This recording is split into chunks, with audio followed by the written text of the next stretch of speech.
कैसे हैं? सब बढ़िया हो सर, बताइए सर। यस। अच्छा, आपको मालूम है आप लोगों की जो को जोड़ने की मेरिट लिस्ट में आपका 10वां स्थान है इस समय पूरे देश में। Yes sir. ये मालूम है आपको? जी देखता हूँ ना मैं सर। नहीं, आपको ये जानकारी है यू आर नंबर 10th? नहीं नहीं नहीं सर, पता है सर मुझे कि मैंने अच्छे लोगों को जोड़ा है सर।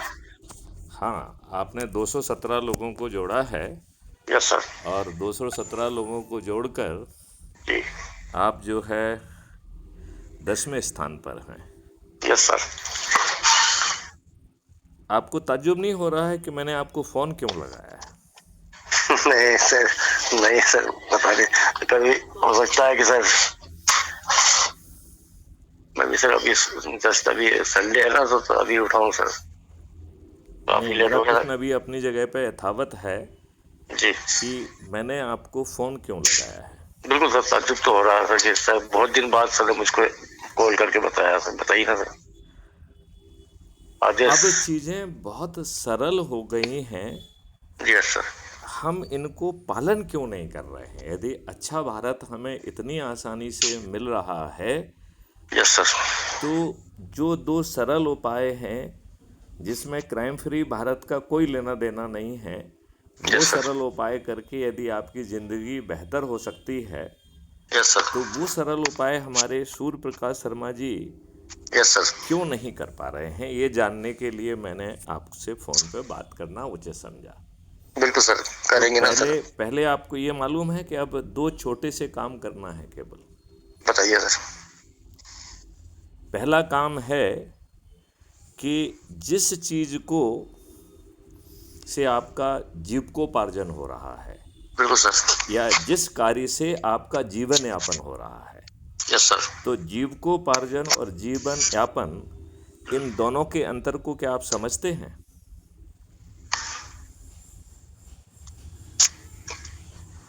एक मैंने वर्ड यूज किया है जीविकोपार्जन और हाँ। दूसरा शब्द मैंने यूज किया है जीवन यापन। यापन। Yes sir. और जीविकोपार्जन के कार्य और जीवन यापन के कार्य, तो यस सर। जीविकोपार्जन और जीवन यापन के दो कार्यों में क्या फ़र्क है? क्या सूर्य प्रकाश शर्मा जी आप ये समझ रखते हैं क्या? Yes sir. जीवन तो आप यापन तो सर। जी हैं? जी, बताइए बताइए नहीं, सर। अब आप स्पष्ट करिए यदि आप समझते हैं तो। जीवन यापन तो सर ठीक है सर, कोई भी आदमी जीवन यापन कर सकता है सर, जीविया है बिल्कुल अपना जो समय है निकाल लेगा, लेकिन जीवोपार्जन का जो है सर उसमें कुछ करके जाने का उद्देश्य रहता है सर कि अपन। नहीं नहीं शर्मा जी, ऐसा बिल्कुल नहीं है।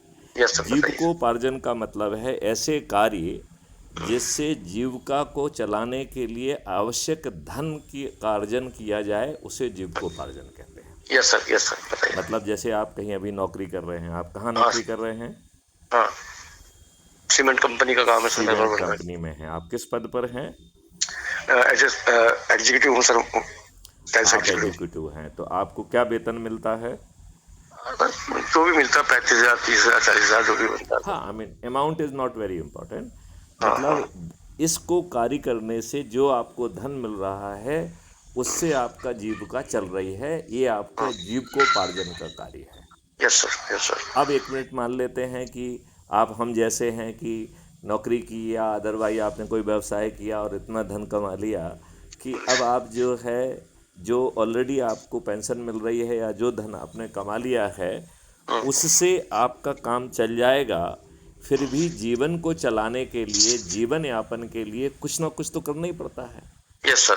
जैसे बाजार में जाके आटा खरीदना, दूध यस सर। लाना, बिल्कुल सर। मसाले लाना, बिल्कुल सर। आवश्यकता की पूर्ति करना, सुबह यस सर। घूमने जाना, अपने बिल्कुल आप जाता को हूँ। स्वस्थ रखना, यस सर। राइट?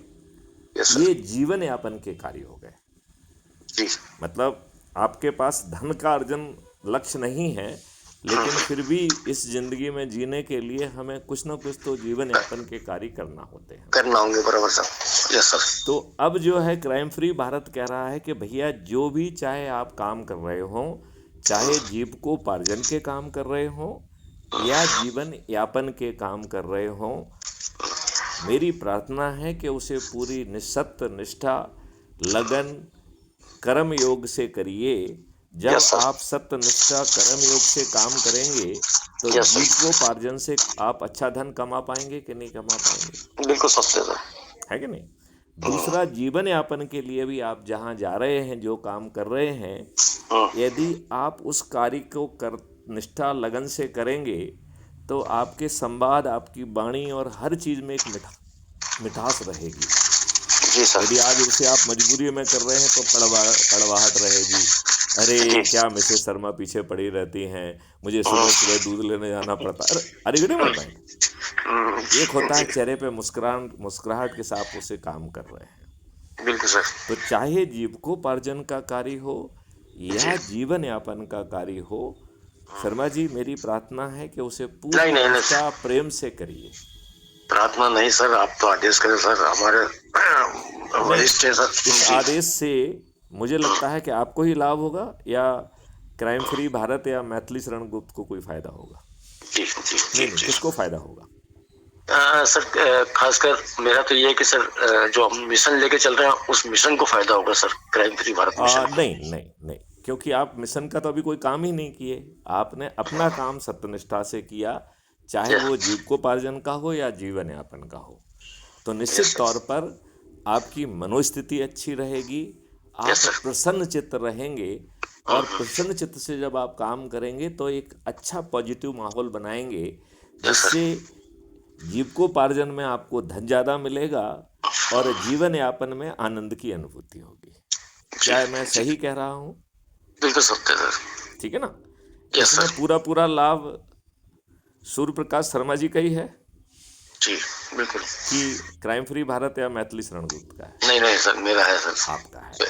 तो मैं यस ये सर। चाहता हूँ आप अपने हित का काम पूरी सत्य लगन निष्ठा के साथ, प्रेम के साथ करें, जी। राइट?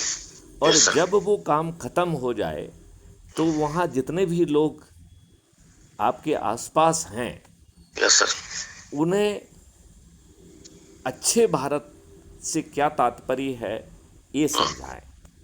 बिल्कुल। तो सूर्य ठीक। प्रकाश शुक्ला जी, क्या आपने हमारे वो वीडियो सुने हैं जिसमें बताया गया है कि अच्छे भारत का मतलब क्या है? जी।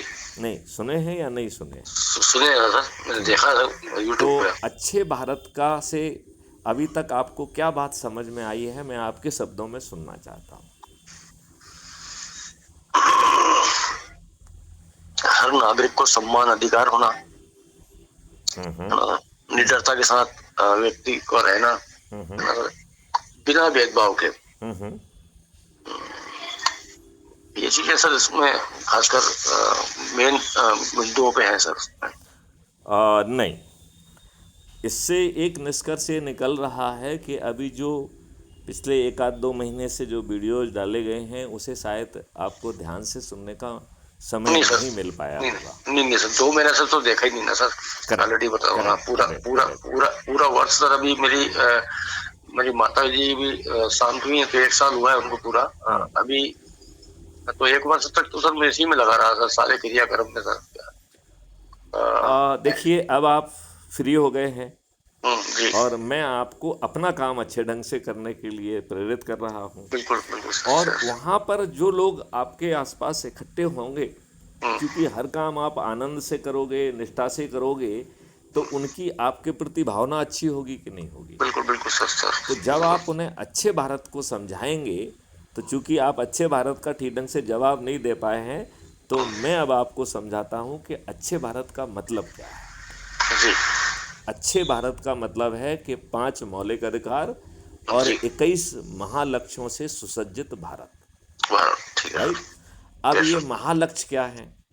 तो पहला महालक्ष्य है, पहला मौलिक अधिकार क्या है?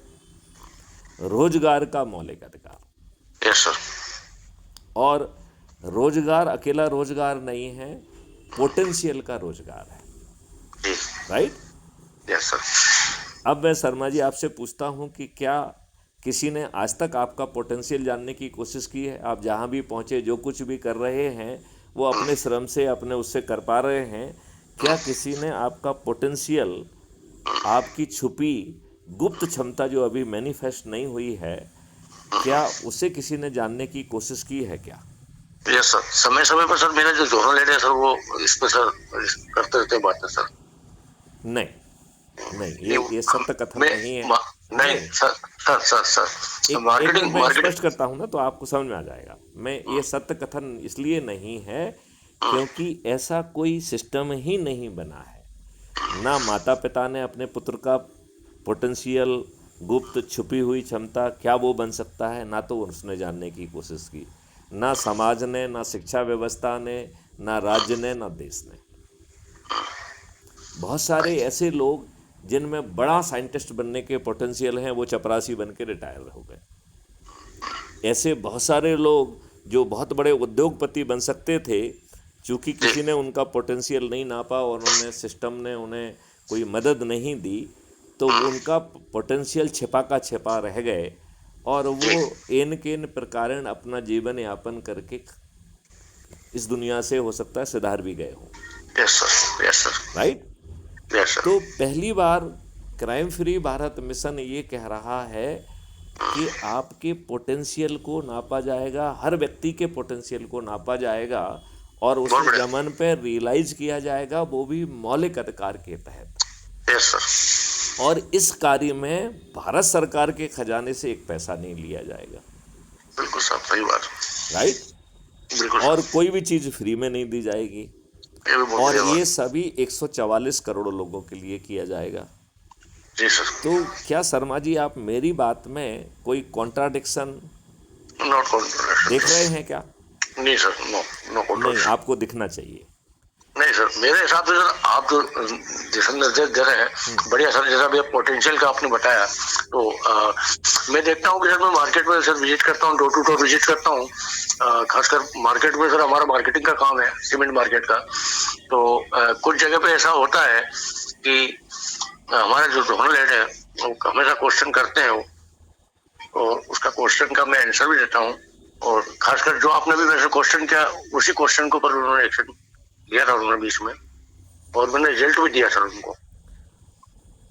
आप बिल्कुल ठीक कह रहे हैं, लेकिन मैं जो कॉन्ट्राडिक्शन देख पा रहा हूँ अपनी ही बात में, वो मैं आपको समझाना चाहता हूँ। यस सर, हमने 3 बातें कही। Yes sir. हमने पहली बात कही कि भारत सरकार से एक पैसा नहीं लेंगे।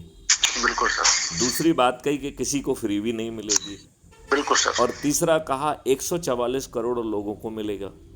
बिल्कुल सर। अब मोदी जी के आंकड़े से जाएं तो 80 करोड़ लोग तो मोदी जी के 5 किलो गेहूं पर सरवाइव कर रहे हैं। बिल्कुल सर, यही है ना आंकड़े? सर। मोदी और जी के हमारे द्वारा जो प्रसारित आंकड़े हैं वो यही है ना कि 80 यस, करोड़ लोगों को 5 केजी गेहूं भारत सरकार बांट रही है। Yes sir. तो इन लोगों का पोटेंशियल कुछ भी क्यों ना हो, उद्योगपति बनने का क्यों ना हो, वो बिना भारत सरकार के पैसे लिए, बिना फ्रीबी दिए, इनका रोजगार का मौलिक अधिकार कैसे जमीन पे फलीभूत होगा? ये आपको कॉन्ट्राडिक्शन नहीं दिख रहा है? सर मुझे ये तो दिख इसमें रहा, कॉन्ट्राडिक्शन दिख रहा है। दिख रहा सर। क्या है उनका भविष्य, क्या कुछ समझ में नहीं आ रहा है सर अब नहीं नहीं तक। नहीं, हमें अपनी बात में कॉन्ट्राडिक्शन, मतलब उनकी बात छोड़िए, मतलब मैं कोई ऐसी बात कह रहा हूँ जो गले से हजम नहीं हो रही है कि भारत सरकार से पैसे नहीं लेंगे, फ्री में कुछ देंगे नहीं, और 144 करोड़ लोगों को देंगे, जिनमें से 85 करोड़ ऐसे हैं कि उनको 5 किलो गेहूं जो है ना, यदि सरकार ना दे तो वो मर जाएंगे भूखों। Yes sir. तो कहीं ना कहीं तो कॉन्ट्राडिक्शन है कि कैसे करोगे, नहीं हो पाएगा ये जी। तो मैं आपको बताना चाहता हूँ कि इसमें कॉन्ट्राडिक्शन बिल्कुल नहीं है, क्योंकि इस प्रक्रिया में जो जो भूमिका निभाएगा उस सब का भुगतान रियल टाइम बेसिस में होगा। तो आप कहेंगे साहब एक नया कॉन्ट्राडिक्शन आ गया, अरे हाँ सर, पैसे है नहीं, फ्री भी दोगे नहीं, भारत सरकार से लोगे नहीं, और आप कह रहे कि रियल टाइम भुगतान होगा, तो क्या आकाश से पैदा होगा? बिल्कुल सर। नहीं, एक इसमें कॉन्ट्राडिक्शन आप देख पा रहे हैं या नहीं देख पा रहे हैं? बिल्कुल दिख रहा है सर मुझे। दिख रहा है। यस तो सर। इस कॉन्ट्राडिक्शन को रिजॉल्व करने के लिए हर व्यक्ति को, जैसे आपके शरीर की एक छाया होती है कि नहीं होती है, जी जी तो ऐसे ही आपके बैंक अकाउंट की भी छाया पैदा करनी है। जी। ये बैकग्राउंड नॉइस बंद करिए, नहीं तो आप जब कुछ नहीं कहना चाहें तो उसको माइक्रोफोन को ऑफ कर लीजिए। नहीं सर, सुन रहा हूँ सर, सुन रहा हूँ सर। ठीक है। तो ये बैकग्राउंड का आप फिर भी माइक्रोफोन ऑफ कर लीजिए, जब बोलने लगे तो ऑन कर लिया करिए। उसमें यस जो सर, पीछे बैकग्राउंड में आवाज़ आ रही है वो इसमें नहीं आएगी। Yes sir. और चूंकि आपको मालूम है ये हर चीज़ हमारी रिकॉर्ड होती है और पब्लिश होती है, तो ये हम सूर्य प्रकाश शर्मा जी को अकेले नहीं समझा रहे हैं, दुनिया को समझा रहे हैं। यस सर, यस सर, ये बात समझ रहे हैं ना? इस यस सर, वार्तालाप का मकसद है कि ये संवाद के जरिए हम उन चीज़ों को समझा पाएं जो आम आदमी नहीं समझ पाता है। Yes sir, yes sir. तो बात आपसे कर रहे हैं और निशाना कहाँ है? पूरे 144 करोड़ लोगों पर। यस सर, तो जिसको कहते हैं ना, कहीं पे नजरें कहीं पे निशाना। Yes sir. तो नजर कहाँ पे है? सूर्य प्रकाश शर्मा जी पर। जी सर, और जी सर। निशाना क्या है? 144 करोड़ लोग। इसलिए बहुत ध्यान से इस बात को सुनना जरूरी है, राइट? बिल्कुल सुनता हूँ, यस सर। तो आपको एक शैडो अकाउंट दे दिया गया है आपके जी। अर्निंग अकाउंट का। तो जैसे आपकी छाया होती है, ऐसे ही ये जो कल्प वृक्ष अकाउंट है, ये आपके अकाउंट की छाया है। Yes sir. और इसमें पीछे से 3 जगह से पैसा आ रहा है, जो मैं बाद में पृथक से आपको समझाऊंगा, ठीक है ना? जी सर। तो कल्प वृक्ष अकाउंट में कभी धन की कमी नहीं होगी, और स्थायी रूप से कल्प वृक्ष अकाउंट को धन की आवश्यकता नहीं है, क्योंकि जी। वो आपको सक्षम बना के पैसे वापस ले रहा है। लिहाजा सर। जो आपको कुछ समय के लिए पैसे दे रहा है, वो उसके वापस आ जा रहे हैं, वापिस आ जा रहे हैं। यस सर, यस तो सर। उसे स्थायी पैसा नहीं चाहिए, और अस्थायी रूप से पैसे देने के लिए उसके पास बिल्कुल अपार धन है, राइट? और वो 3 स्रोत से आ रहा है, जो मैं आपको अगले वार्तालाप में और ध्यान से समझाऊंगा, ठीक है ना? यस, आप यस सर। क्योंकि वो नहीं तो वो बातचीत दूसरी जगह चली जाएगी। क्लियर? जी, जी सर, जी सर। तो अब ये कल्प वृक्ष अकाउंट एक अद्भुत अकाउंट है, जो आपके अकाउंट को देख रहा है, और जब इन मौलिक अधिकारों के लिए या किसी अन्य महत्वपूर्ण कार्य के लिए आपको धन की आवश्यकता होगी, तो ना तो आपको आवेदन लगाना होगा, और ना ही आपको किसी को कोई इसका अनुमोदन करेगा। तो कोई अनुमोदन अथॉरिटी नहीं होगी। ऐसा नहीं कि आपने डिजिटल प्लेटफॉर्म पे आवेदन दिया, कैसे भी मैथिली शरण गुप्त जी मुझे 5 लाख की आवश्यकता है, और हमने कहा अप्रूव्ड, तो आपको 5 लाख मिल गए। यस तो सर, ना यस। तो इसमें कल्प वृक्ष अकाउंट में आपको आवेदन लगाना है, और ना ही कोई अनुमोदन के लिए बैठा है। इसीलिए इसका नाम कल्प वृक्ष अकाउंट है, कि आपको आवश्यकता है, आपने कल्पना की, या बिना कल्पना के ही पैसे आपके पास आ गया। जी, जी, बिल्कुल सर। अब जब आपके दर में पैसा नहीं है, तो इस पूरे व्यवस्था में कई लोग, कई इंस्टीट्यूशंस को, कई लोगों को, कई एक्सपर्ट्स को ट्रेंड किया जाएगा। कुछ लोग तो केवल इसी बात में ट्रेंड होंगे कि वो अपने मॉडल्स के माध्यम से आपके साथ बैठेंगे और आपका पोटेंशियल नापने की कोशिश करेंगे। Yes sir. हो सकता है कि आज वो आपके पोटेंशियल को पूरे अच्छे ढंग से ना नाप पाएँ, ये संभावना है कि नहीं? Yes sir. लेकिन जैसे जैसे जो ना बहुत सारे लोगों का नापेंगे, तो उस मॉडल में भी सुधार होता जाएगा। Yes sir. होगा कि नहीं होगा? बिल्कुल सही है सर। तो जब जो व्यक्ति पोटेंशियल नापेगा, उसको इस काम का भुगतान आपके अकाउंट से मिलेगा, और यदि आपके अकाउंट में पैसा नहीं है, तो कल्प वृक्ष अकाउंट से आ जाएगा। जी। अब तो आपका कॉन्ट्राडिक्शन खत्म हो गया, या अभी भी है? नहीं नहीं नहीं सर, कोई प्रॉब्लम नहीं नहीं सर। नहीं नहीं, कॉन्ट्राडिक्शन जो हम पहले था कि धन कहाँ से आएगा, हाँ, आपकी सर। समस्या खत्म हो गई कि नहीं हो गई? Yes sir. ओके। अब दूसरा एक्सपर्ट आपके साथ बैठेगा, और वो ये कहेगा कि भैया आप अभी कहाँ हो, और आपका पोटेंशियल यहाँ है। जी। तो आप अपने पोटेंशियल को एक दिन में तो नहीं पा पाओगे। Yes sir. यदि टाइम मैं लग। आईपीएस ऑफिसर बना, तो पहले ट्रेनिंग की, फिर एएसपी अंडर प्रोबेशन बना, और प्रमोट होते होते, यात्रा करते करते डीजी बना, राइट? यस तो सर, यस ये सर। यात्रा कितने लंबे समय में हुई? लगभग 40 साल में, राइट? बिल्कुल सर, सत्य बात है सर। अभी मॉर्निंग में सर मेरे साथ जस्ट एक सर एक्सरसाइज पे आते हैं। पहले 1 स्टार थे, 1 स्टार से टीआई पे रिटायरमेंट हुए सर, मिस्टर शेषा करके हैं सर, शाजापुर के ही हैं। उनसे भी मैंने सर चर्चा की थी आपके मैटर पे सर। वो भी बोल रहे थे कि आप ठीक है मुझे बताइएगा, तो मैंने कहा, ठीक है सर, समय निकल के मैं बताता हूँ आपको। तो वो भी जुड़ने के लिए इंटरेस्टेड हैं। बढ़िया पुलिस डिपार्टमेंट में अच्छी सर्विस करी उन्होंने, सेवा भी अच्छी दी, ईमानदारी से सेवा दी उन्होंने सर। हम सभी को जोड़ेंगे। Yes sir. हमें अच्छे और बुरे का भेदभाव नहीं करना है, बिल्कुल बिल्कुल सर। सर। क्योंकि देखिए, जो आज बुरा है, उसे परिस्थितियों ने वहाँ ढकेला है, यस सर, बिल्कुल सत्य है सर। राइट? और बिल्कुल या सर। उसे उस गड़बड़ी करने में कुछ लाभ दिखा है। बिल्कुल बिल्कुल बिल्कुल तो सर। या तो समाज ने उसे वहाँ ठेल दिया, या वो खुद वहाँ पहुँच गया क्योंकि उसे लाभ का सौदा लगा वो। वो खुद ही पहुंचा सर, ये बात सत्य है सर, बिल्कुल सही बात है सर। राइट? समाज समाज थोड़ी पहुंचाता है सर, वो तो खुद पहुंचता है सर। नहीं, समाज पहुंचाता है। जैसे मान लो फूलन देवी जो डकैत बनी, उसे किसने डकैत बनाया? समाज ने। हाँ उसे बराबर हर सर। व्यक्ति ने रेप किया, इंक्लूडिंग पुलिस। Yes sir.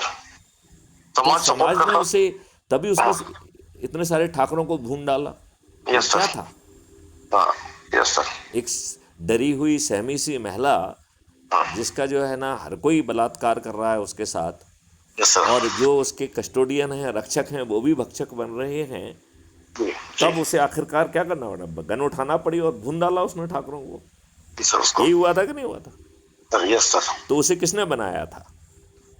समाज ही नहीं बनाया, समाज समाज ने बनाया था। राइट। अच्छा, सपोर्ट कर। दूसरे बहुत सारे लोग ऐसे हैं जो आज बदमाशी कर रहे हैं, जी उनके साथ कोई प्रॉब्लम नहीं है, लेकिन जी। उन्हें मालूम है कि हम बदमाशी करेंगे तो फिर ऐसा होगा, तो फिर हम स्टूडेंट के नेता बन जाएंगे, फिर सफ़ेद कुर्ता मिल जाएगा, फिर मुझे ये बन जाएगा, फिर वो बन जाएंगे। तो वो बदमाशी या जो चाटुकारिता या जो कुछ भी कर रहे हैं, वो उन्हें उसमें लाभ दिख रहा है। ये बात यस मानते हैं कि नहीं? बिल्कुल सर, लाभ दिख रहा है उनको, बिल्कुल सही है सर। तो हाँ। ये दो मुख्य कारण हैं। हाँ। तो यदि आप जो है बुरे व्यक्ति को बुरा ना कहो, अच्छे को अच्छा ना कहो, क्योंकि जो अच्छे का लवादा घूम के पहन के घूम रहे हैं, उनमें बहुत से दुष्ट छिपे हुए हैं। बिल्कुल सर। तो फिर हम अच्छे बुरे का जो है ना डिफरेंस क्यों लाएं? तो यस सर। मूल विषय पे आते हैं कि उन जो एएसआई साहब हैं उनको भी आप जोड़िए, और बाकी लोगों को भी जोड़िए। और जोड़ना लक्ष्य नहीं होना चाहिए। अब नहीं नहीं देख, सर, तो सही बात है। अब मैं आपको दूसरी फिलॉसफी पूरी समझाना चाहता हूँ। यस और सर। ये बातचीत रिकॉर्ड हो रही है, और यस सर। इसका टारगेट जो है, नज़रें सूर्य प्रकाश शर्मा पर हैं और निशाना 144 करोड़ लोगों पर है। Yes sir. Yes sir. समझ गए? तो यस सर। इसलिए मैं आपको बड़े आराम आराम से एक एक शब्द को चबाते हुए समझाने की कोशिश करूंगा, जी सर जी। जिससे, और आप जो है कोई चीज़ यदि समझ में नहीं आती है तो डबल बिना बोलो। संकोच किए आप पूछिए। बिल्कुल सर, पूछता हूँ वैसे आप सर। नहीं भी पूछेंगे तो मैं उसका कॉन्ट्राडिक्शन खुद बताऊंगा और खुद समझाऊंगा, यस लेकिन सर। आप पूछेंगे तो और भी अच्छा रहेगा। ठीक है ना? बिल्कुल सही है। Yes sir. तो ये पोटेंशियल जो आपका है, इसे रियलाइज करने की एक यात्रा होगी, और जी। उस यात्रा को हमने छोटे छोटे भागों में बांटा है, और यस। प्रत्येक भाग को माइलस्टोन कहा है।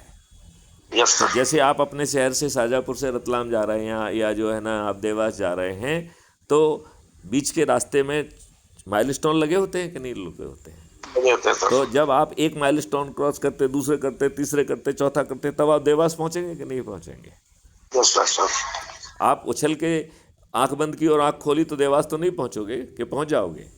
नहीं सर, 65 किलोमीटर तक सर असंख्य माइलस्टोन पड़ेंगे सर रास्ते में सर। करेक्ट। हाँ, तो सर। एक्सपर्ट आपके साथ बैठ के आपके पोटेंशियल को जो पहचान लिया गया है, और आप जहां खड़े हुए हैं, इसका एक पाथवे बनाएंगे, यस सर। और फिर उसे छोटे छोटे अचीवेबल माइलस्टोन में कन्वर्ट करेंगे। जी। और उन माइलस्टोन को अटेंड करने के लिए 4 चीज़ों को आपको देंगे शिक्षा के बतौर। तो अकेली शिक्षा नहीं होगी, सबसे पहले उसमें संस्कार होगा, क्योंकि आज हमारे युवा जो है वो संस्कार विहीन हो गए हैं। माता पिता संस्कार दे नहीं पा रहे हैं, समाज दे नहीं पा रहा है, शिक्षा दे नहीं रही है। तो कुल मिला के आज की जो युवा पीढ़ी है, वो संस्कार विहीन युवा पीढ़ी हो गई है। हो गई कि नहीं हो गई है? बिल्कुल सर, बिल्कुल सर। यही स्थिति है ना ग्राउंड पे? बिल्कुल सत्य है ना सर, काटे सत्य है, इसमें कोई दो मत नहीं सर। आज अपन देखते हैं सर, सारा शिक्षा भी जो है सर व्यवसाय हो गया सर, बिना व्यवसायीकरण हो गया शिक्षा का भी सर। अपन देखते आप हैं सर। जो अपन नई शिक्षा कहेंगे वो अद्भुत होने वाली है, राइट? तो वो भी समझाएंगे आपको। एक तो जो है संस्कार, फिर शिक्षा। तो यस सर। शिक्षा क्या है? Something like soft, right? मतलब आपको ज्ञान डाल दिया। वो ज्ञान जब तक आप में हुनर या स्किल नहीं है, तब तक वो ज्ञान बेकार है कि नहीं है? Yes sir. कोई आपको मालूम है कि ऐसा करने से ऐसा हो जाता है, तो उससे तो काम नहीं कर, ऐसा करना आना चाहिए ना। यस सर, बराबर सर। यदि मान लो नट बोल्ट लगा हुआ है, तो उसे खोलने का प्लायर होना चाहिए। प्लायर कैसे बंद करते, कैसे खोलते, इतना हुनर नहीं होगा तो आप नहीं कर पाएंगे। कोई मतलब भी नहीं है ना सर। अपन यदि कार्य कर रहे हैं, यदि कार्य सक्सेस नहीं हो रहा तो कोई मतलब नहीं उसको कार्य करने से। करेक्ट। तो ठीक है सर। अभी तक अपन ने 3 कंपोनेंट कवर किए। नंबर 1 संस्कार, दूसरी शिक्षा, तीसरा शिक्षा को फिर हुनर में कन्वर्ट करना, प्रोफिशिएंसी में कन्वर्ट करना, यस और सर। फाइनली है कि यदि उस माइलस्टोन के लिए कुछ टूल्स, टेक्नोलॉजी, मशीन्स और टेक्नोलॉजिकल इनेबलिंग ज़रूरत है तो वो दी जाएगी। मतलब हमने टेक्नोलॉजी को स्किल सेट और हुनर से भी अलग रखा है, यस सर। और उस टेक्नोलॉजी रिलेटेड स्किल सेट भी दिया जाएगा। बिल्कुल सर। और ये जो भी काम करेंगे इन सबको उसी समय भुगतान मिलेगा। जो पोटेंशियल नापेगा उसको तभी मिल जाएगा, जो उसका पाथवे बनाएगा उसको भी तभी मिल जाएगा, जो माइलस्टोन को बनाएगा उसको भी मिल जाएगा, जो संस्कार देगा उसको भी मिल जाएगा, जो शिक्षा देगा उसको भी मिल जाएगा, और जो हुनर स्किल सेट देगा उसको भी मिल जाएगा, और जो टेक्नोलॉजिकल इनेबलिंग देगा उसको भी बन जाएगा। और फिर आपको इसमें 6 महीने तक सतत अभ्यास करा के सर्टिफिकेट ऑफ एक्सीलेंस दिया जाएगा, उसको भी तत्काल भुगतान मिलेगा। और उस गरीब व्यक्ति से भी मिलेगा जिसके खाते में पैसा नहीं है, क्योंकि बिना आवेदन के, बिना किसी के अनुमोदन के उसे कलब्रिक्स अकाउंट से पैसा मिल जाएगा, जिसलिए वो पे कर देगा। जी राइट। बिल्कुल सर। अब वो सर्टिफिकेट ऑफ एक्सीलेंस लेके क्या करेंगे आप ये बताइए। यदि आज की व्यवस्था हो तो आप क्या करेंगे, एक सर्टिफिकेट लेके दफ्तर दफ्तर घूमेंगे कि भैया मेरे पास एक हुनर है, एक्सीलेंस सर्टिफिकेट है, दो दाता के नाम मुझे कुछ रोजगार दे दो, यही कहेगा कि नहीं कहेगा? सही बात है सर। ये क्या कहेगा सर, इसके अलावा उसके पास कुछ शब्द नहीं है ना सर। करेक्ट। लेकिन मैथिली शरण गुप्त के पास शब्द भी है, व्यवस्था भी है। राइट। निराकरण, यस सर, निराकरण मैथिली भी है। शरण गुप्त के साथ समाधान भी है। राइट। यस सर, बिल्कुल सत्य है तो सर। ये माइलस्टोन जो है राष्ट्रीय संपदा के निर्माण से, राष्ट्रीय संपदाओं से अलाइन होंगे। जी तो बेसिकली हम जो आपके पोटेंशियल को मैप कर रहे हैं, आपके माइलस्टोन को मैप कर रहे हैं, जो हम राष्ट्रीय संपदाओं का निर्माण करेंगे, और Yes, हर sir. चीज़ राष्ट्रीय संपदा होगी। Yes sir. राइट। तो जी। आपके जो लेबोरेटरी है जांच करने वाली, वो भी संपदाएँ होंगी, नहरें भी राष्ट्रीय संपदाएँ होंगी, पानी की खाइयाँ भी राष्ट्रीय संपदाएँ होंगी, गौशाला भी राष्ट्रीय संपदाएँ होंगी, पेड़ों की नर्सरी भी राष्ट्रीय संपदाएँ होंगी, वेलनेस सेंटर भी राष्ट्रीय संपदाएँ होंगी, बड़े बड़े जो है ना साइंटिस्ट के रिसर्च सेंटर हैं वो भी राष्ट्रीय संपदाएँ होंगी, उद्योग राष्ट्रीय संपदाएँ होंगी। मतलब चाहे आप service sector, production sector, agriculture कुछ भी कर रहे हैं, वो सब राष्ट्रीय संपदाएँ कहलाएंगी। ठीक है सर। राइट। अब इस राष्ट्रीय संपदाओं से आपको मैप किया गया है, तो इन राष्ट्रीय संपदाओं के लिए बहुत trend, proficient, certificate of excellence वाला मैन पावर आपने क्रिएट कर दिया कि नहीं कर दिया? हाँ या नहीं? यस सर, किया ना सर। आप इतनी ज्यादा फैसिलिटी जो है, जो प्रोवाइड हो रही है, खासकर राष्ट्रीय स्तर की फैसिलिटी प्रोवाइड हो रही है, तो ये अपने लिए बहुत बड़ी बातें होती है सर। करेक्ट। Yes sir. तो ये राष्ट्रीय संपदा के निर्माण में भी भारत सरकार का पैसा नहीं लगेगा। जी तो अब आपको एक नया कॉन्ट्राडिक्शन मिल गया। जी। चलो साहब, आज आप अजीब बात करने का ही, आज सुबह सुबह आपने मुझे अच्छा पकड़ लिया है।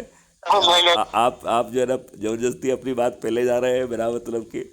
पहले कहा कि साहब जो है आपके जो है ना रोजगार कब मिलेगा, शिक्षा मिलेगी, उसको लिए जो है ना भारत सरकार के धन की आवश्यकता नहीं होगी। अब कह रहे हैं हम राष्ट्रीय संपदाओं का निर्माण करेंगे और उसके लिए भी धन की आवश्यकता नहीं होगी, तो ये राष्ट्रीय संपदाओं का निर्माण होगा कैसे? ये प्रश्न आ गया कि नहीं आ गया? नहीं होगा। बिल्कुल सर, प्रश्न आया है और उसका निराकरण भी आया सर। निराकरण भी आपने दिया सर। निराकरण अब हम आगे दे रहे हैं। निराकरण ये है कि इन्हें, जैसे आपके दिमाग में आया कि साहब ये चीज़ का करना है हमें, राइट? Yes sir. तो आप उसे लेकर राष्ट्रीय संपदा को अनुमोदित करने के लिए अथॉरिटी होंगी या संस्थान होंगे, और वो संस्थान ट्यून किए गए हैं, वो आज के ब्यूरोक्रेट IAS IPS नहीं होंगे जो हर चीज़ में अपना लाभ देखते हैं, रेंट सीकिंग बिहेवियर देखते हैं। ऐसे नहीं होंगे जो अपने आप को राजनेताओं का चरण सेवक बना लेते हैं। वहाँ कोई किसी का चरण सेवक नहीं होने वाला है, राइट? Yes sir. तो ये ट्रेंड लोग इस बात में ट्रेंड किए गए हैं कि वो आपके प्रोजेक्ट को टर्न डाउन करने का उन्हें अधिकार नहीं होगा। Yes sir. मतलब वो आपने सूर्य प्रकाश शर्मा जी ने एक प्रपोजल पुटअप किया कि साहब ये राष्ट्रीय संपदा का हम निर्माण चाहते हैं, और मैथिली शरण गुप्त मान लेते हैं कि वो अथॉरिटी हैं, तो मैथिली शरण गुप्त को ये अधिकार ही नहीं है कि उसे वो टर्न डाउन कर दे। टर्न आउट कर दिया सर। टर्न डाउन नहीं कर सकता, मना नहीं कर सकता है। तो मैथिली शरण गुप्त के पास चूंकि इतनी सारी संपदाओं के निर्माण करने के मॉडल्स अवेलेबल हैं, तो ज्ञान अवेलेबल है, तो हम आपके साथ बैठ के आपको गाइड करके आपका इसका लाभ जो है 144 करोड़ लोगों तक कैसे पहुंचेगा, मेरी ड्यूटी ये है कि मैं उसे मैग्नीफाई करूं और उस लेवल तक परफेक्ट करूं। जी जी जी। राइट। बिल्कुल और सर। जैसे ही हम उसे अनुमोदित करेंगे, उस अनुमोदन के साथ ही उतनी डिजिटल करेंसी जिसका नाम हमने भारत विकास निधि दिया है वो ऑटो जनरेट होगी। अच्छा, ठीक है। तो उन संपदाओं के निर्माण के लिए धन का निर्माण हो गया कि नहीं हो गया? जी जी सर। आज जी आप सर। धन का निर्माण करते हो तो बजटरी गैप फिल करने के लिए करते हो, जिससे दो नुकसान होते हैं। जी। एक तो जो है मनी का डिवैल्यूएशन होता है, या। और दूसरा इन्फ्लेशन होता है। जी। इस प्रक्रिया में ये दोनों काम नहीं होने वाले हैं। क्यों? क्योंकि जो धन आप निर्माण कर रहे हो उसकी कॉन्क्रीट चीज जमीन पर उतर रही है। यदि आप अस्पताल का निर्माण कर रहे हो तो कॉन्क्रीट चीज आ रही है। यदि आप जो है ना नर्सरी बनाकर वहाँ पौधों का कर रहे हो तो कॉन्क्रीट चीज कर रहे हैं। यदि आप जो है गायों की ब्रीडिंग कर रहे हैं तो ब्रीडिंग सेंटर है तो कंक्रीट काम कर रहे हैं। यदि आप डैम बना रहे हैं तो कंक्रीट काम कर रहे हैं। यदि आप पानी का खाई बना रहे हो तो आप एक फिजिकल एसेट क्रिएट कर रहे हो, और उतना धन का निर्माण बटन दबाते ही, अनुमोदित करते ही हो जाएगा, जिसका नाम हमने दिया है भारत विकास निधि। तो भारत के पास कुछ समय तक दो करेंसी होंगी, एक आज का रुपया और दूसरा भारत विकास निधि। और भारत विकास निधि का हमने नया नाम दिया है आजाद हिंद रुपया, जो सुभाष चंद्र बोस ने पैदा किया था, जिसे 11 देशों ने अनुमोदन किया था इसका। राइट। Yes sir. तो ये आजाद हिंद रुपया का रुपया एक जो है सोने के सिक्के के बराबर होगा। अच्छा जी। मतलब जी। आज के 1 लाख रुपए के बराबर होगा। जी जी जी। राइट। क्योंकि लेकिन ये इंटरनल करेंसी है, हाँ बाद में जो है यही रुपए का भाव बढ़ाएगी। जी।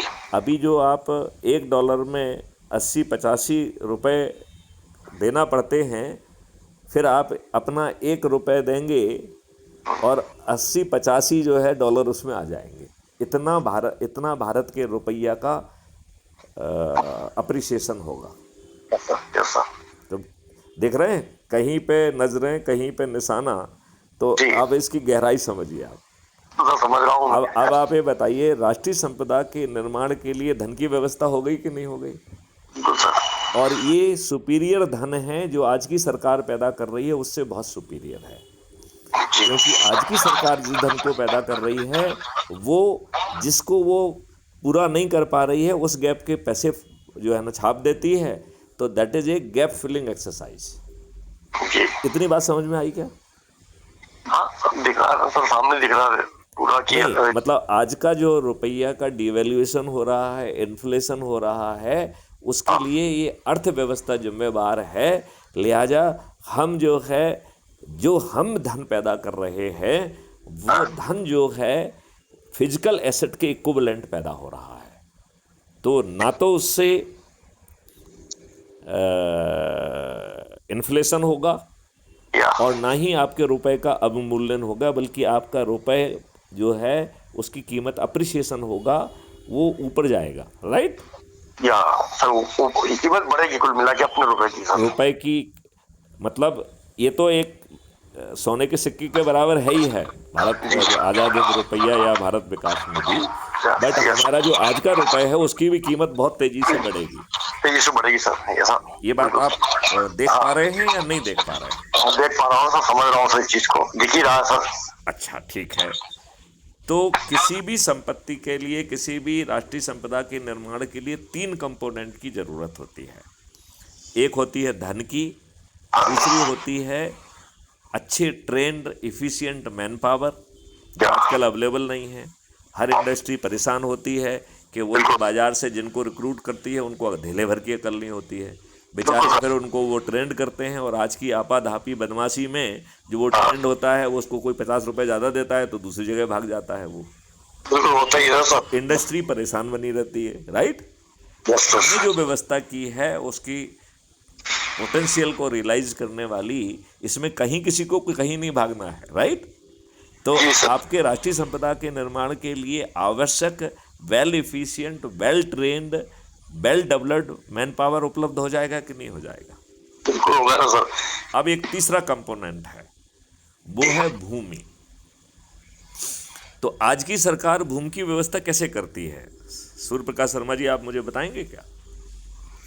भूमि की व्यवस्था सर मतलब कहने का मतलब जो सरकारी भूमि है वो तो सरकार की है ही सही सर, लेकिन बाकी जो प्राइवेट जो भूमियां है वो तो सर व्यक्तियों की रहती है ना सर। अब उसमें क्या व्यवस्था करेगी सर सरकार, मुझे ये समझ में नहीं आ रहा। आज जो भूमि की व्यवस्था होती है वो अंग्रेजों की हड़प नीति के तहत होती है। अंग्रेजों ने एक नियम बनाया था, जी।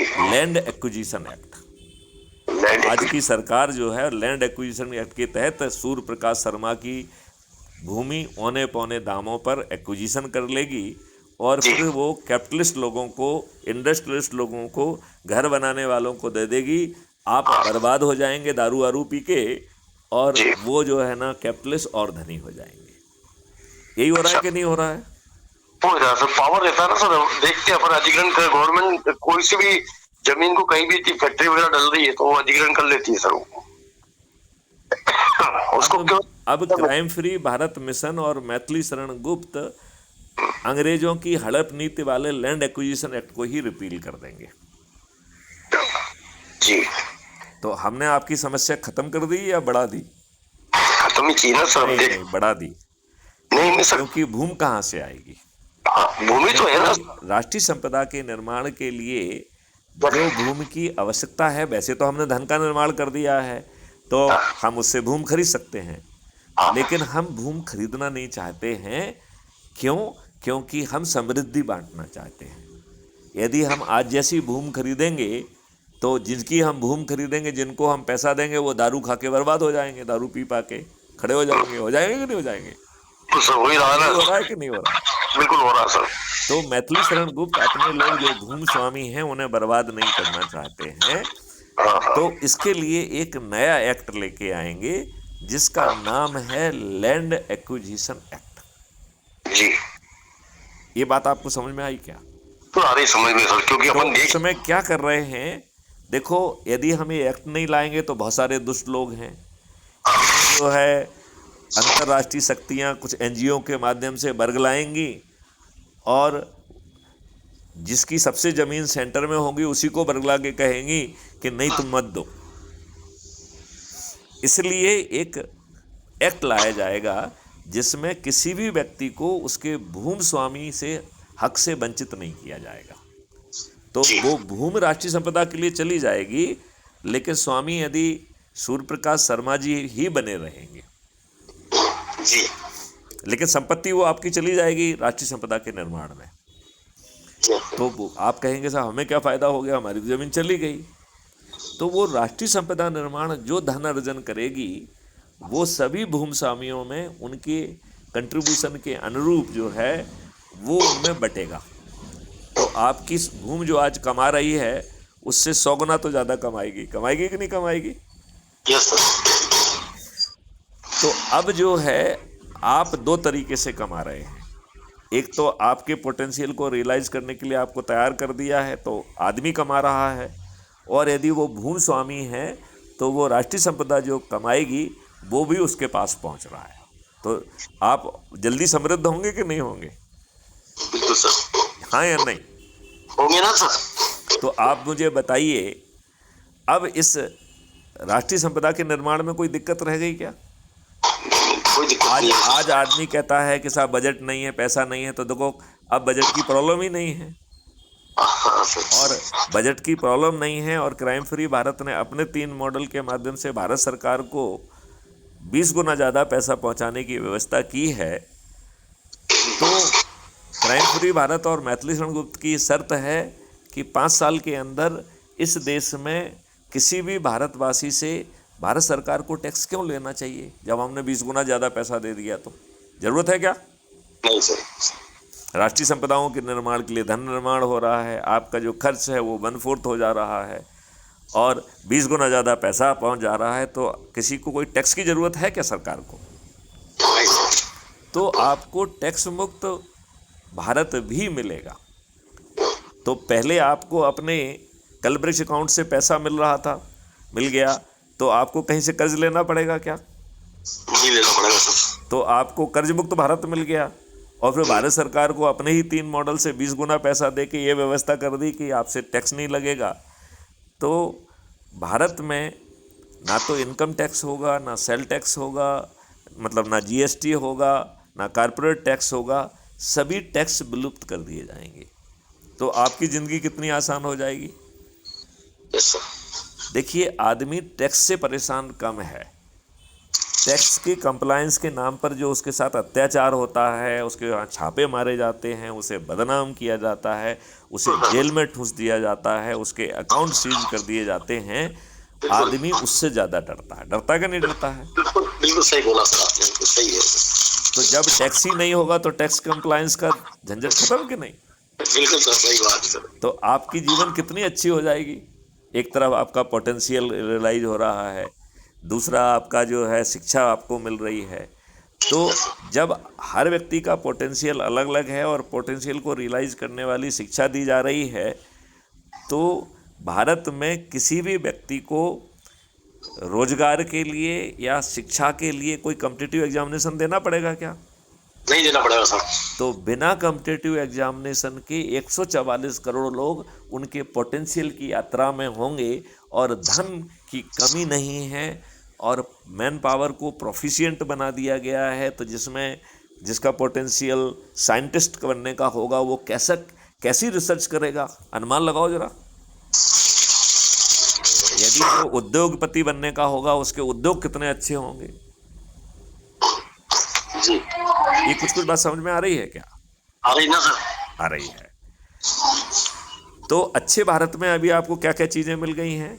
एक कर्ज मुक्त भारत मिल गया है, दूसरा टैक्स मुक्त भारत मिल गया है, तीसरा आपके पोटेंशियल का रोजगार मिल रहा है और आपको जो है ना उसे रियलाइज करने वाली शिक्षा मिल रही है बिना किसी कॉम्पिटिटिव परीक्षा में बैठे। और हर पूरे 144 करोड़ लोगों को मिल रही है।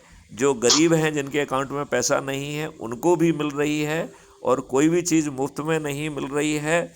पैसा का जो है ना प्रदान जो है कलवृक्ष अकाउंट से हो रहा है और सबका भुगतान समय पे हो जा रहा है। जी।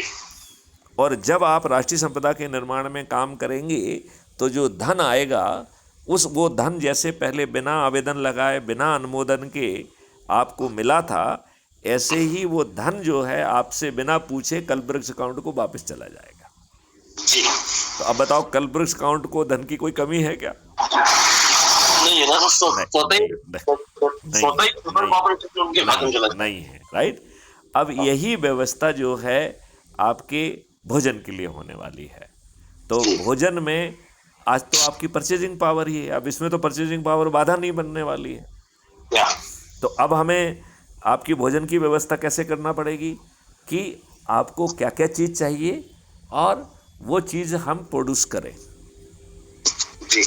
तो पहली बार एक नेशनल डिमांड की फोरकास्ट की जाएगी और उसमें प्रोसेसिंग करने के लिए जो कंपोनेंट होगा उसकी भी वो की जाएगी। और बाद में वो चूँकि जैविक होगा तो इसकी डिमांड जो है ना वो जो है डिसीज़ फ्री भी होगा, कैंसर फ्री भी होगा।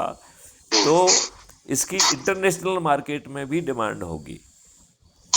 तो ये जो राष्ट्रीय स्तर पर हम डिमांड का हर 3 महीने में कैलकुलेशन होगा और हमें अपने हर लैंड की प्रोडक्टिविटी मालूम है, तो हमें जो है कौन सी फसल को कौन सी चीज़ के लिए कितना एरिया अलोकेट करना है वो हम कर लेंगे। और कहाँ करेंगे?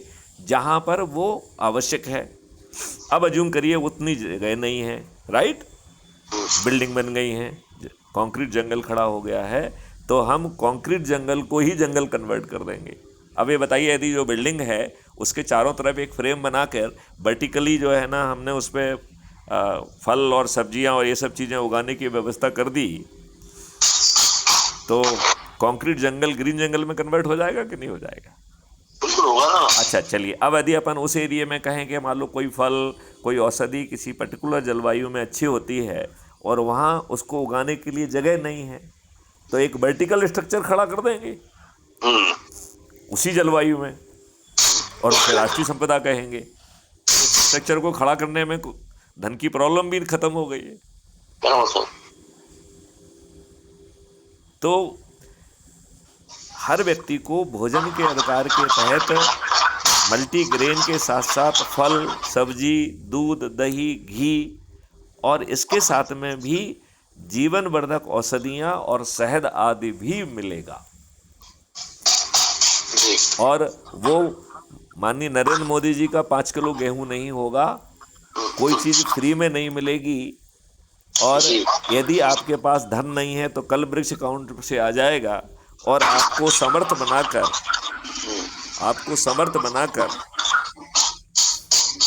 फिर जो है ना आप पड़ जाएगा, अपने आप पड़ जाएगा कि नहीं पड़ जाएगा? वो तो ऑटोमेटिक सिस्टम जो है करेक्ट। अब जो चौथा मौलिक अधिकार है वो स्वास्थ्य का है, राइट? तो स्वास्थ्य में भी एक अद्भुत व्यवस्था होगी कि हर व्यक्ति को 144 करोड़ लोगों को एक हेल्थ वॉलंटियर मिलेगा। वो रेशो तय कर लेंगे कि 100 के ऊपर एक होगा, 50 के ऊपर एक होगा, जो भी होगा, मतलब हर व्यक्ति को एक डेडिकेटेड हेल्थ वॉलंटियर मिलेगा जो वेल ट्रेंड होगा। जब आप बटन दबाओगे तो आपका जो है ना वो आके सभी टेस्टिंग कर देगा, एनुअल मेडिकल चेकअप कर देगा। और राष्ट्रीय संपदा के निर्माण में ढेर सारी लेबोरेटरीज पूरे देश में बनेंगी, तो आपका सैंपल जांच के लिए दिल्ली नहीं जाएगा, आपके सैंपल की जांच कहाँ होगी? वहीं लोकल उसी गांव में हो जाएगी। yes, और वो जो लेबोरेटरी बनेगी वो भी राष्ट्रीय संपदा है, तो उसके लिए धन कोई प्रॉब्लम नहीं है। हमने उसको पोटेंशियल में, जिन लोगों का पोटेंशियल उसमें काम करने वाला होगा उनको वहाँ ऑलरेडी पहुँचा दिया है। तो कोई दिक्कत है क्या? कोई दिक्कत नहीं है भाई। अब जो है इसी राष्ट्रीय संपदा के निर्माण में हम जो है अस्पताल नहीं कहेंगे, वेलनेस सेंटर कहेंगे। तो उस वेलनेस सेंटर में सभी पैथियों के लोग बैठेंगे, वहाँ पर रिसर्च भी होगी, वहाँ पे औषधियाँ उगाई भी जाएंगी, निर्माण भी की जाएंगी और सभी पैथियों की होंगी। तो आयुर्वेद भी होगा, होम्योपैथी भी होगी, यूनानी भी होगी, नेचुरोपैथी भी होगी, एलोपैथी भी होगी, सभी होंगे, राइट? Yes sir. अब आपने बटन दबाया तो आपका बंदा जो है ना आपके पास पहुंचेगा, आपका मैनुअल में चेकअप करेगा, आपकी अपने आप जो है ना लेबोरेटरी में पहुंचेगा, लेबोरेटरी से जो है ना वो रिपोर्ट आपके पास भी पहुंच जाएगी और वेलनेस सेंटर में पहुंच जाएगी, जहां सभी पैथियों के डॉक्टर बैठ के ये देखेंगे कि सूर्य प्रकाश शर्मा जी का हेल्थ स्टेटस क्या है, बीमारी का स्टेटस क्या है, और उस स्टेटस के लिए कौन सी पैथी को प्राइमरी काम करना है, कौन सी सेकेंडरी करना है, कौन सी टर्सरी करना है। अभी तो आप भी कोई बड़ी बीमारी होती है तो आप आधे दुबले पतले हो जाते हो, आपको ये समझ में नहीं आता है कि कैसे दिखाएं डॉक्टर को दिखाना मुश्किल काम है। बड़ी बड़ी हैप्टी फीस हो गई हैं, वो जो दवाइयाँ लिखते हैं वो हानिकारक दवाइयाँ लिखते हैं, उनको ख़रीद के आप मर जाते हैं। उन दवाइयों के वजन से आप जो है ना और आपका दिमाग घूम जाता है, आपके बाल झड़ जाते हैं, आपकी ऐसी कम तैसी हो जाती कि नहीं हो जाती है? सही बोल रहे हैं। अब इस नई व्यवस्था में सब कुछ उल्टा होने वाला है। नई व्यवस्था में वो डॉक्टर बैठेंगे, आपसे बात नहीं करेंगे पहले, और वो आपस में तय करेंगे कि भैया ये बीमारी का स्टेटस है सूर्य प्रकाश शर्मा जी का, तो कौन सी पैथी प्राइमरी करेगी, कौन सी सेकेंडरी करेगी, कौन सी टर्सरी करेगी। जब वो तैयार हो जाएंगे अपनी चर्चा से तो वो बटन दबाएंगे तो वो आपका जो डेडिकेटेड हेल्थ वॉलंटियर है वो अपने ऐप के साथ आपके पास पहुंच जाएगा।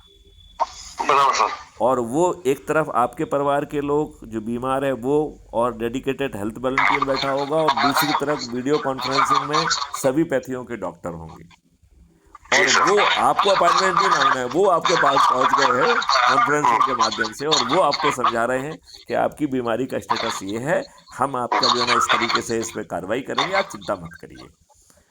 और दवाइयाँ जो है वो ऑलरेडी रास्ते में हैं, और ये जो आपके डेडिकेटेड हेल्थ वॉलंटियर हैं वो आपको समझा देंगे, और यदि आप में समझ कम है तो वो एक खुद आके भी आपको देंगे। और इस पूरी प्रक्रिया में जो भी कार्रवाई कर रहा है उस सभी का भुगतान रियल टाइम बेसिस पे हो रहा है, और उसको भी हो रहा है जिसके खीसे में पैसे नहीं हैं। क्या ये यस बात सर, समझ में आ गई है क्या? बिल्कुल सर, सही है। क्योंकि खीसे में पैसे नहीं हैं तो बिना मांगे बिना अनुमोदन के कलब्रिज अकाउंट से आ जाएगा, लेकिन लोगों का भुगतान तभी हो जाएगा। बिल्कुल और सर, आपके पोटेंशियल के काम से आपको करेंगे तो आपके पास पैसा अपने आप आ जाएगा, अपने आप पड़ जाएगा। तो आपको चिंता पालना है क्या? नहीं पालना है सर। ना कर्ज लेना है, ना टैक्स देना है, ना चिंता पालना है, राइट? तो बिल्कुल अब सर। तक आपके चार मौलिक अधिकार मिल गए हैं आपको। 500। पोटेंशियल के रोजगार का, टारगेटेड पोटेंशियल को रियलाइज करने वाली शिक्षा का, यस सर। भोजन जिसमें मल्टीग्रेन, फल, सब्जी, दूध, दही, घी, औषध, जीवन वर्धक औषधियाँ और शहद सम्मिलित है, वो भी मिल रही हैं आपको। और फिर आपको ऐसी स्वास्थ्य व्यवस्था मिल गई है। और पांचवी चीज़ है कि आपको खुशहाली और समृद्धि मिलेगी। और खुशहाली और समृद्धि तो समझ में आ रही है कि पैसा आएगा, पटने के बाद आप समृद्ध होने लगेंगे, राइट? लेकिन जी। खुशहाली भी आपका एक मौलिक अधिकार होगा। और खुशहाली बड़ी इल्यूसिव चीज़ है। आज आपको जिससे खुशी मिल रही है, कल उसको पाने के बाद आपको उससे खुशी नहीं मिलती है, टेंशन होता है उल्टा। यस होता है कि सर। नहीं होता है? है ना सर? तो 144 करोड़ लोगों को, हर तरीके के लोगों को हर लेवल पे खुश रखने के लिए कितनी राष्ट्रीय संपदाओं का निर्माण करना होगा, वो राष्ट्रीय संपदाओं का निर्माण होगा तो मौलिक अधिकार के तहत, एक सक्षम व्यवस्था के तहत भारत में 144 करोड़ लोगों को खुशहाली और समृद्धि का मौलिक अधिकार मिलेगा। Yes sir. ये है अच्छे भारत के मौलिक अधिकार के कंटूर। ठीक है सर। अब अपन दूसरी पे आते हैं। आज आप दुखी हैं, कोई आपको जो है ना तंग करता है, प्रशासनिक व्यवस्था वाले आपको जबरदस्ती नोटिस देते हैं, ढेर सारे अनुमोदन लेते हो, बिना पैसे दिए काम नहीं होता है, राइट? बिल्कुल सर। पुलिस जो है ना अपने नियमों का पालन नहीं करती है, आप जाते हैं, आपके ऊपर सिर फटा हुआ है, आपके साथ अपराध हुआ है, वो रिपोर्ट नहीं लिखती है, आपको गाली दे के अपमानित करके भगा देती है, आपसे पैसे की मांग करती है, आपके यस। अपोनेंट को बुलाकर आपके विरुद्ध झूठा मुकदमा कायम कर लेती है, आपको जेल में ठूंस दिया जाता है, दुष्ट व्यवस्था में आपकी जो है ना जमानत नहीं होती है, निर्दोष लोग जेल में सड़ रहे हैं। यही सब है कि नहीं है? बिल्कुल सर। यस और नो? हो ही रहा सर, ये तो ऐसा हो ही रहा है। ऐसा हो ही रहा है। तो अब मैं कह रहा हूँ, यदि ऐसा ना हो तो कितना अच्छा रहे। तो जो आज की प्रशासनिक व्यवस्था, जो अंग्रेजों ने लाट साहबों की व्यवस्था की है, जो लाट साहब आजकल मिलते नहीं हैं, आप उनके दफ्तर के चक्कर लगाओ, साहब नहीं मिल रहे हैं। बिल्कुल नहीं ना। आज आप जो है फ़ोन भी शासन की तरफ से दिया गया है, मोबाइल भी दिया गया है, वो भी दुष्टों ने पीआरओज को बांट दिया है। और वो पीआरओ आपको कनेक्ट नहीं करेंगे, पीआरओ सिर्फ उन्हीं को कनेक्ट करते हैं जिनसे इनको लाभ है, जो इनके काम के लोग हैं। बिल्कुल सर। क्या ये ऐसी ऐसी ऐसी व्यवस्था नहीं है क्या? चल रहा है। ऐसा ही है ना? ऐसा ही है सर, वैसा ही है ना सर। अब बताइए, यदि ये व्यवस्था बदल जाए और प्रशासनिक व्यवस्था में बैठे लोग जो है जब काम करेंगे तभी उन्हें रेवेन्यू स्ट्रीम मिलेगी, और उसी समय कार्य का आकलन करके उनका जो है ना उसी को परफॉर्मेंस इंडेक्स या एसीआर कहेंगे, उसी के आधार पर स्थानांतरण और पदोन्नति मिलेंगी, तो आपके यहाँ पर लोग पहुँचेंगे कि नहीं पहुँचेंगे? बिल्कुल सर। तो आपके घर पहुंचकर प्रशासनिक व्यवस्था जो आज आपकी सुनवाई नहीं कर रही है, वो आपका काम करेगी, और काम करेगी तभी उसे रेवेन्यू स्ट्रीम मिलेगी। और रेवेन्यू स्ट्रीम का सम टोटल आज उसका जो वेतन है उससे दुगने की गारंटी हमने लिया है।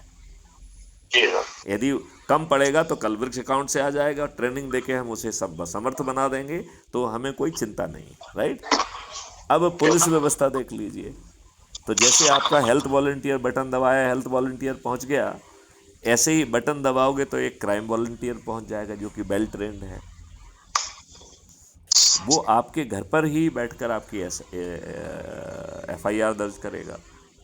आज आप थाने भटकते हो, एफआईआर दर्ज नहीं होती है। अभी मैं आज ही पढ़ रहा था कि एक रेप की विक्टिम जो है वो 3 थानों में जहांगीराबाद और कहाँ कहाँ घूमी और उसकी एफआईआर दर्ज नहीं हुई।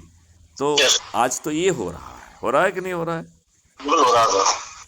तो इस नई व्यवस्था में आप बटन दबाओगे, वेल ट्रेंड वॉलंटियर आपकी एफआईआर दर्ज करेगा, और वो आपका आई विटनेस भी बनेगा, क्योंकि उसने आपकी मानसिक स्थिति, शारीरिक स्थिति देखी है, आपके चोटों को देखा है, चोटों को वो कैप्चर भी करेगा, और उसने घटनास्थल को भी देखा है। तो कम से कम इन 3-4 चीज़ों का तो वो चक्षुदर्शी गवाह है कि नहीं है, बिल्कुल सर। और उसे ट्रेंड करके कुछ एविडेंस कैप्चर करने की भी कानूनी क्षमता दे दी जाएगी। तो आज की जो एफआईआर है वो अभी जो लिखी जा रही है उससे कितनी श्रेष्ठ होगी? बहुत श्रेष्ठ होगी कि नहीं होगी? बिल्कुल होगी सर। Okay, right. और कोर्ट में एडमिसिबल भी होगी, राइट। अब जो है आम आदमी 5 चीज़ों से बहुत परेशान और है। एक तो फंसाने के लिए जो झूठी एफआईआर कर दी जाती है, झूठी गवाही देके आपको गिरफ्तार करके जेल में ठूस दिया जाता है। पुलिस झूठी एफआईआर में फर्जी बयान काटकर आपको जेल में ठूस देती है।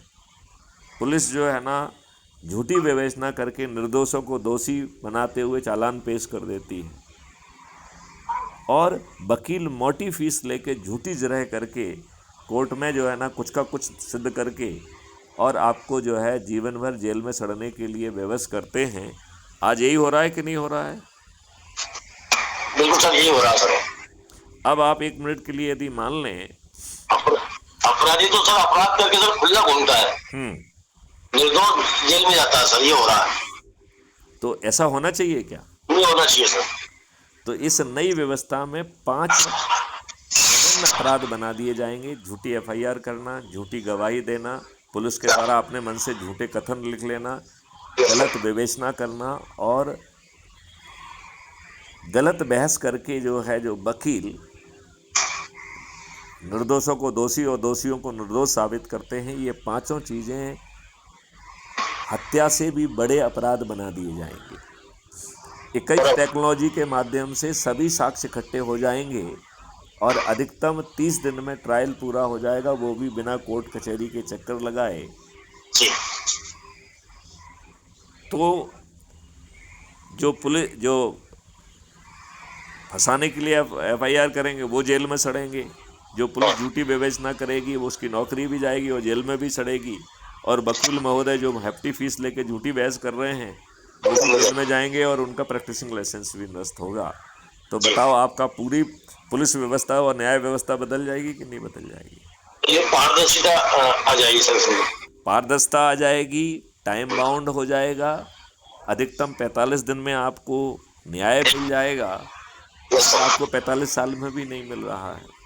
सर कई मुकदमे सर अभी वर्षों से 25-30 वर्ष हो गए हैं। अरे अभी एक केस में पढ़ रहा था, यूपी का एक 103 वर्ष का व्यक्ति 43 साल जेल में रहने के बाद बाइज्जत बरी हुआ है। 100 रुपए की रिश्वत से। अब आप ये बताइए कि वो जो है उस बाइज्जत को क्या करे? उसका समय तो वापस नहीं आएगा।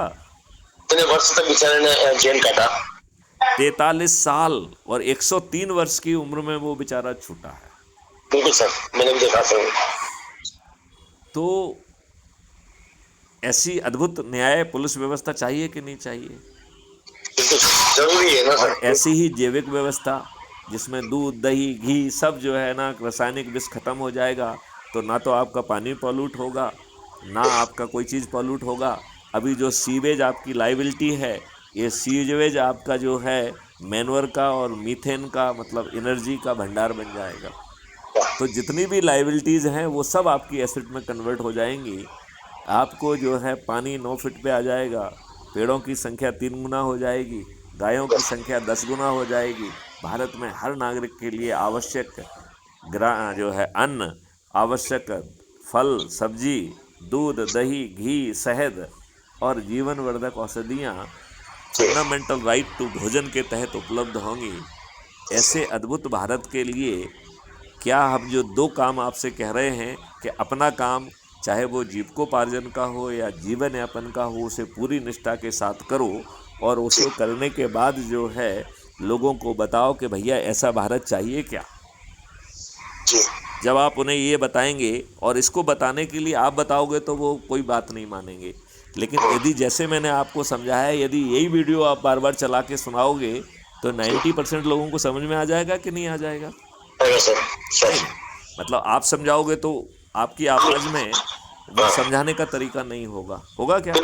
बिल्कुल नहीं होगा सर। लेकिन यदि मैत्री शरण गुरु समझाएंगे तो आपको यही कहना है कि देखिए डीजी साहब आपको समझा रहे हैं, बताइए बिल्कुल आपको सर। कुछ प्रश्न यदि नहीं समझ में आया हो तो बताइए, हम डीजी साहब तक भेज देंगे, वो इसका भी जवाब आपको देंगे।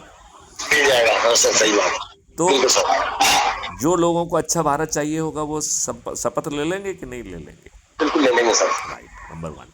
नंबर टू, आज किसी को मिलने के लिए समय नहीं मिलता है क्योंकि वो फंसा हुआ है। जैसे आप बस भी जो है ना चारों तरफ सुबह से लेकर शाम तक लगे हुए हैं कि हम ज़्यादा से ज़्यादा बेच लें, जिससे जो टारगेट आपको दिए हैं उनको पूरे हो जाए। ये हो रहा है कि नहीं हो रहा है?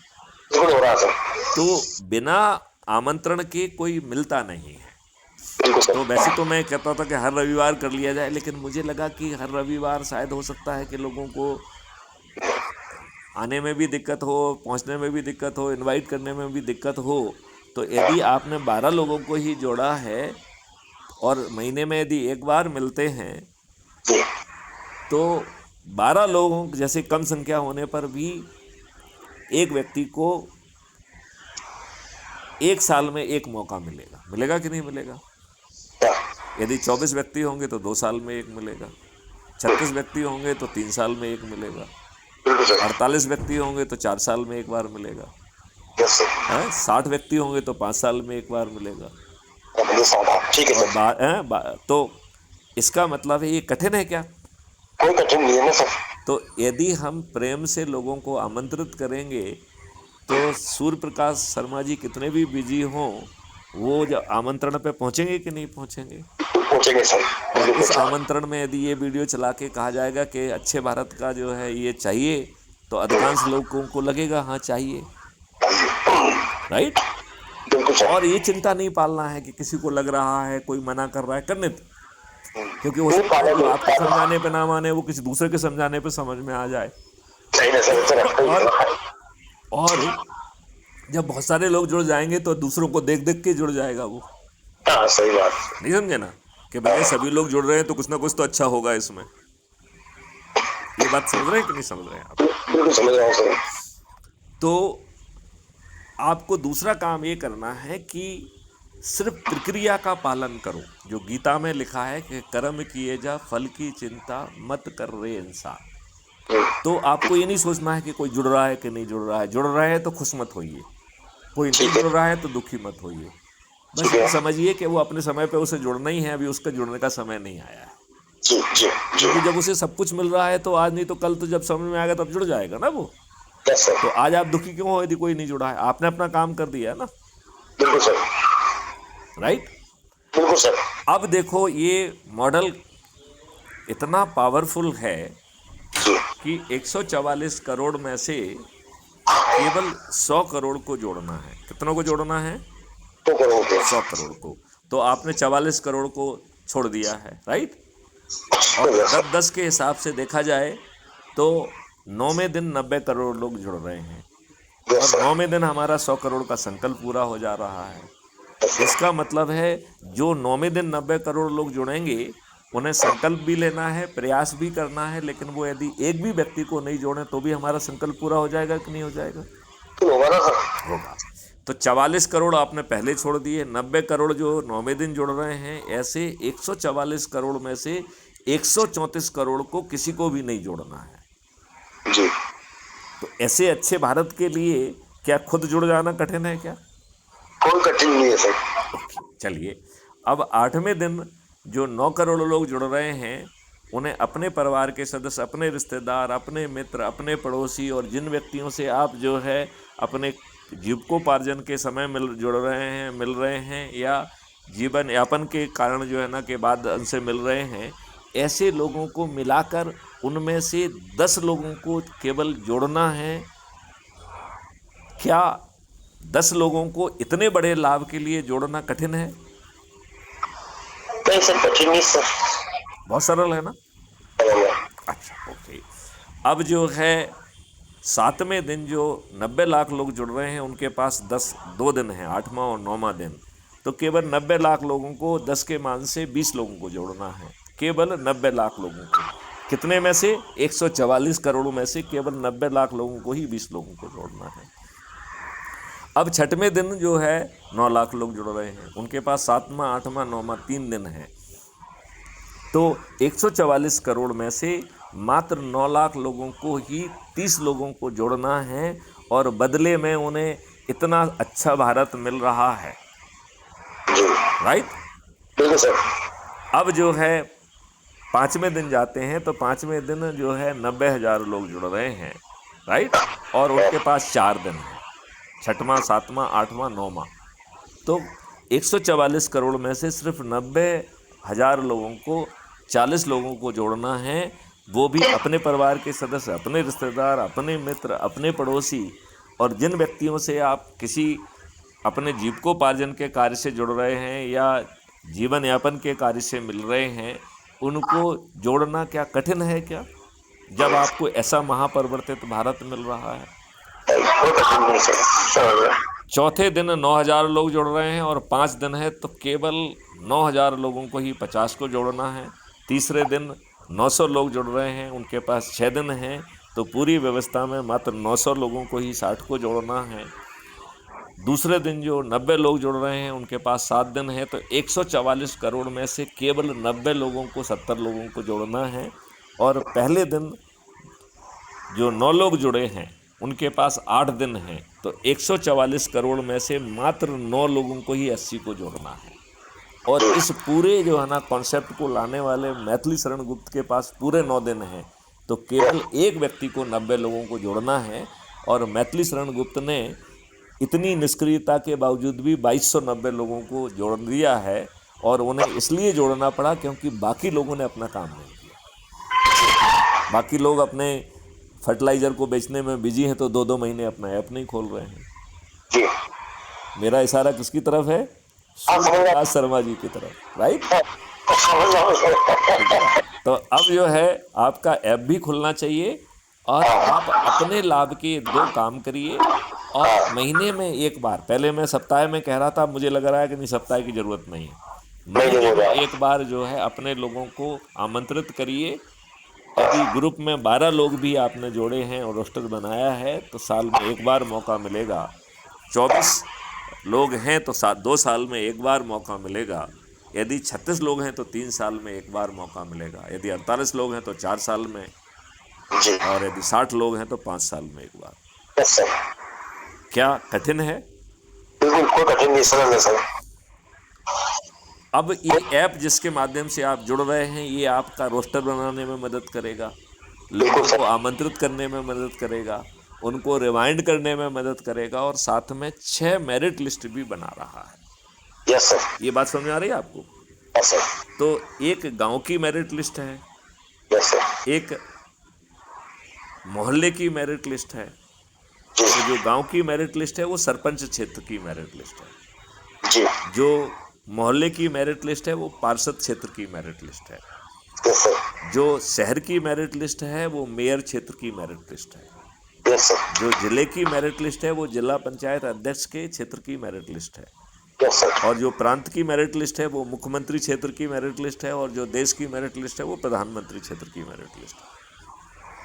इसका मतलब है इस प्रक्रिया के तहत आप जो सुलभ तरीके से, आसान तरीके से लोगों को अच्छे भारत को देते हुए सत्ता का ताज किसके सिर पे पहुंच जाएगा? आपके सिर पे। क्या वो व्यक्ति मैथिली शरण गुप्त ने दिया है, या लोग बाग स्वयं जोड़कर पारदर्शी तरीके से उसमें अपने आप को स्थापित करेंगे? और इसके लिए ना उन्हें कोई दरी बिछाना होगी, ना कोई नारेबाजी करना होगी, ना कुछ किसी को चम्मच लगाना होगा, ना किसी के यहाँ वोट मांगने जाना होगा। और ये राजनेता करोड़ों रुपए खर्च करने के बाद हारेंगे, और सभी राजनेता पराजित होंगे। किनसे? उन चंद्रगुप्तों से जिन्होंने जो है अपने अपनी मेरिट लिस्ट में स्थान बनाया है, और उन्हें किसी के दरवाजे पे जाके वोट नहीं मांगना है। तो आपको लगेगा कि फिर कॉन्ट्राडिक्शन आ गया। आप कह रहे हैं कि आप किसी के दरवाजे पे वोट मांगने नहीं जाओगे। आज के ज़माने में तो वोट मांगने से काम चलता नहीं है। बेटा जो है सब बांटना पड़ता है, दारू भी बांटना पड़ती है, साड़ी भी बांटना पड़ती है, मुर्गे भी बांटना पड़ते हैं। और मैथिली शरण गुप्त कह रहे हैं कि आप वोट भी नहीं मांगोगे, तो जीतेंगे कैसे? जीतेंगे कैसे? पैसा बांट रहा है पप्पू यादव, पैसा बांट रहा है, अभी वो उसको नोटिस दे दिया सर। तो मैं वही कह रहा हूँ तो आपने कहेंगे कि साहब इतने सारे कॉन्ट्राडिक्शन का तो रुझान वो मिल गया है, ये नया कॉन्ट्राडिक्शन आ गया कि नहीं आ गया? देखिए इस कॉन्ट्राडिक्शन का जवाब सुनना चाहोगे? आप क्यों जीतोगे? क्योंकि देखिए, आपसे जो जुड़े हुए लोग हैं, इनमें से आज की व्यवस्था ने तो 80-85 करोड़ को 5 किलो गेहूं के लिए मोहताज कर दिया है। जब उन्हें अच्छा भारत मिलेगा तब मिलेगा। आज तो उन्हें चुनाव के समय जो पैसा मिल जाता है वही उनको अच्छा लगता है कि नहीं लगता है? उन्हें जो चुनाव के समय दारू मिलती है वही अच्छी लगती है, राइट? और चुनाव के समय मुर्गे और जो ना जो मिल जाता है, भोज मिल जाता है, वही अच्छा लगता है कि नहीं लगता है? तो मैथिली शरण गुप्त कह रहे हैं कि अब जो है राजनेता जो आपके पास वोट खरीदने आए, उन्हें भर भर के लूट लो। पैसे दे रहे हैं तो पैसे ले लो, दारू दे रहे हो तो दारू ले लो, सामान दे रहे हो, साड़ी दे रहे हो तो वो ले लो, मुर्गे बांट रहे हो तो मुर्गे बांटो, खूब ऐश करो।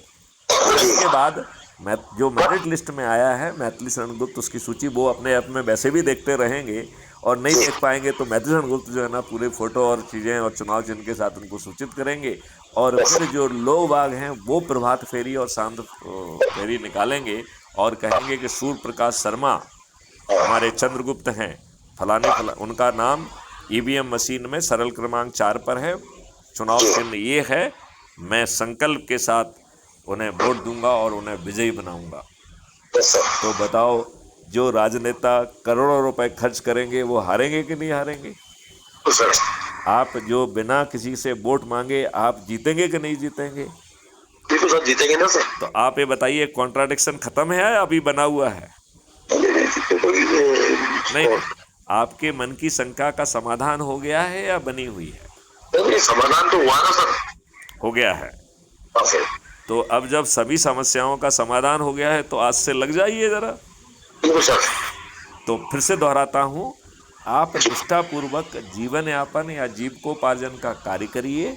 वहाँ जो लोग भी उपलब्ध हैं उन्हें अच्छे भारत का ये वीडियो दिखाइए और उनसे पूछिए कि अच्छे भारत का संकल्प लें और ऐप के माध्यम से जोड़ते जाएं, जिससे ऐप उनकी मदद कर सके और उनकी मेरिट लिस्ट बना सके। दिक्कत है?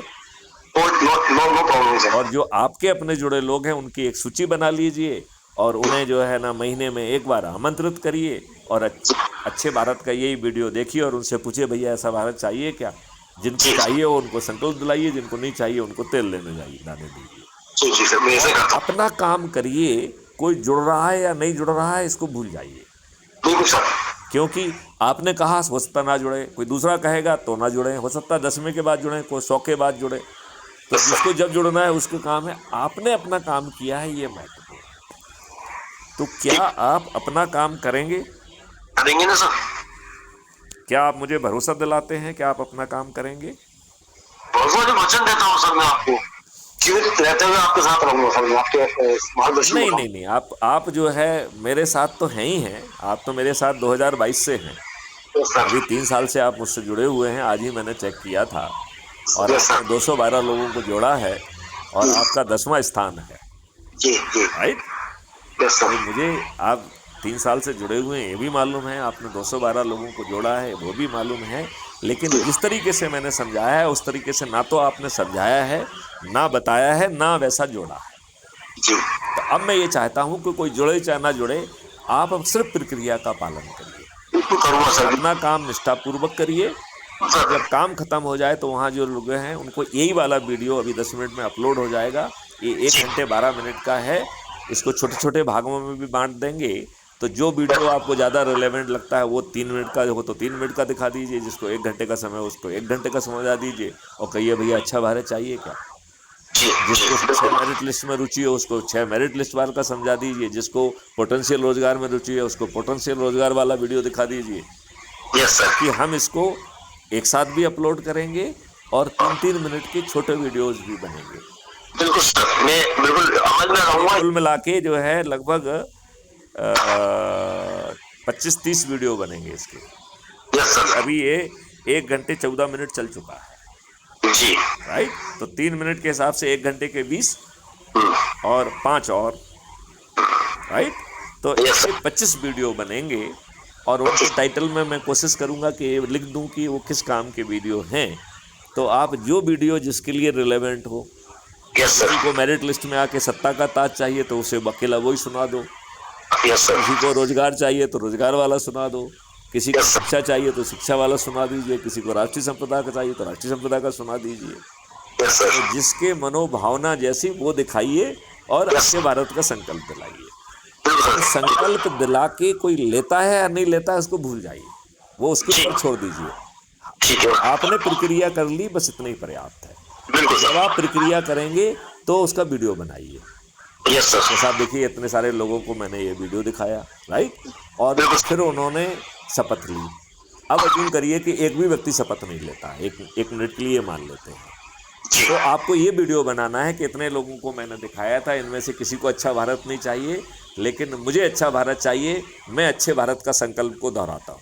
अब इस वीडियो में तो कोई दिक्कत नहीं है, कोई दिक्कत नहीं सर, तो ये वीडियो बना के आप मुझे हर दिन भेजेंगे।